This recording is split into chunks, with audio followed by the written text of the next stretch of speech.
झाले ते आमचं गाव बाळूमामामुळे झाले. आमच्या गावाचं बाळूमामाने सोनं केलेलं आहे. त्याच्यामुळे बाळूमामा आमचे नेहमी जाण्याची व्यवस्था, त्यांना काहीतरी हाताला जखम झाली म्हणे, आणखी त्यांना ताप आला म्हणून डॉक्टर आणले. डॉक्टर आणल्यानंतर बाळूमामा म्हणाले मला काय डॉक्टर बिक्टर आणायचं नाही, मला जायचंय खाली वगैरे काही नव्हती. त्यावेळेस गड इंग्लजवरून गाडी मागवली बाळूमामांना न्यायला. मग खुर्ची टाकून त्याच्यावर बसून बाळूमामांना गावातनं मिरवणूक काढून खाली नेलं. खाली नेल्यानंतर त्यांची बायको, त्यांचा भाऊ एक जण यायचा होता.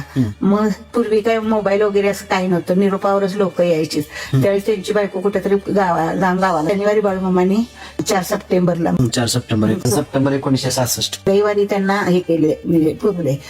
खाली डबरा वगैरे काढून सगळं काही हे केलं. मग खाली नेलं सगळ्या गावातलं मिरवणूक काढून वगैरे. आमची सासरी पाठी मग खुर्ची धरून बसलेले. ते तिथं नेल्यानंतर जो 22 पोती भंडारा, कापूर उत्पत्ती हे सगळं घातलं तरी पण भरूनच येत नव्हतं. बाळूमामा त्या डबऱ्यात बसवल्यानं इथं नरड्यापर्यंत थांबाय. मग निरोप दिला त्यांच्या बायकोला, भावाला. जिवंत समाधी आहे. बाळूमामाने मरणाचं सोंग काढलं. पूर्ण घामानं त्यांचा शर्ट भिजले. चिपचिप पावसात कसं माणूस भिजत नाही का, असं झालं. कोण दूध वगैरे पाजलं, दूध घेतलं बायकोच्या. मग त्यांचा एक भाऊ यायचा होता. बाळूमामासनी ए माझ्या बाळू, ए माझ्या बाळू म्हणून त्यांच्या तोंडावर त्यांनी हात फिरवला.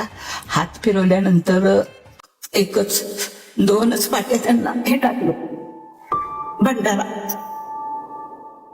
भरून आलं. अच्छा.